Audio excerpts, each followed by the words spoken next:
कशाची आवड आहे? पंढरपूरला जाण्याची. हातात पताका, गुढी म्हणजे पताका घेऊन पंढरपूरला जाण्याची आवड आहे कोणाला? माऊलीला. का? त्याच कारण असं आहे की त्यांचं जे मन आहे ते पांडुरंगाला बघल्याच्या नंतर त्यांच्यामध्ये रममान झालेलं आहे आणि त्याच्या गुणानं वेधलेलं आहे. वेधलेलं म्हणजे काय हो? बघा, आपल्या आसपास एवढे लोक आहेत, पण तुमच्या मधले तुमच्या सोबत एका ते दोघांचेच विचार मिळते, जुळते राहतात. का? कारण त्याचे गुण आणि आपले गुण सारखे राहतात.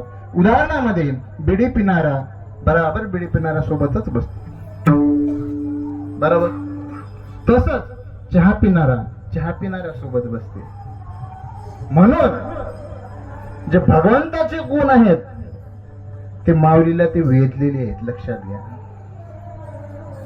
म्हणून महाराज सांगतात की पंढरपूरला जायचंय. कसं? हातात गुढी घेऊन. नुसतं जायचं नाही. आता बघा, प्रत्येकाची आवड काही राहते, कोणाला कशाची, कोणाला कशाची. जसं आता सांगितलं, आपल्याला आज जिलेबी खायची होती, जिलेबीची आवड. तोटा खाणाऱ्याला तोटा खाणाऱ्याची आवड.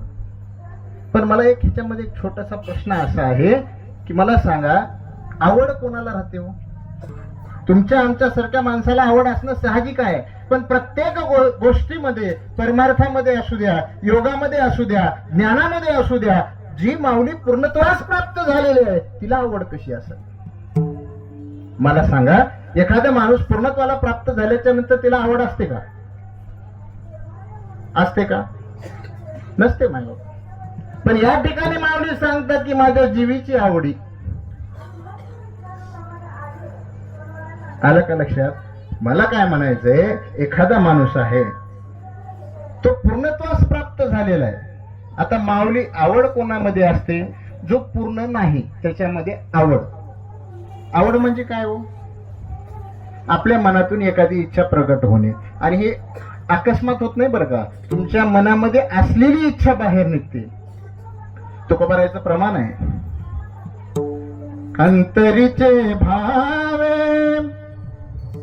स्वभावे बाहेरी दरिता हे परी आवरेना. लक्षात घ्या, तुमच्या मनामध्ये जी आवड आहे तीच बाहेर येते. तसंच माऊलीच्या मनामध्ये पंढरीश परमात्मा पंढरपूरला येण्याची आवड आहे. तर कारण अजून एक आहे, माणसाला जर मोक्ष प्राप्त करायचा असेल तर चारच मार्ग आहेत: नाम, रूप, लीला आणि धाम.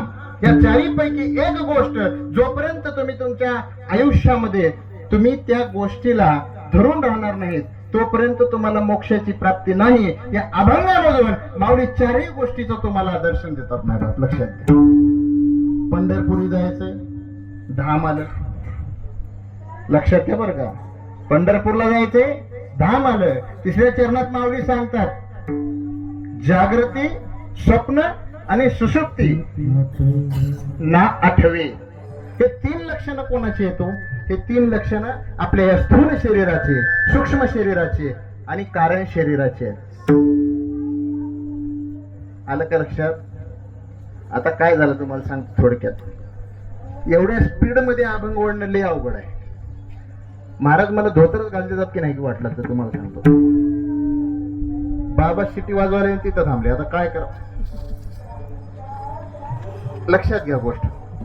आपल्याकडे जास्त वेळ नाही, थोडक्यात स्पर्श करून पण अभंग कळला पाहिजे बरं का. कळला नसेल तर मग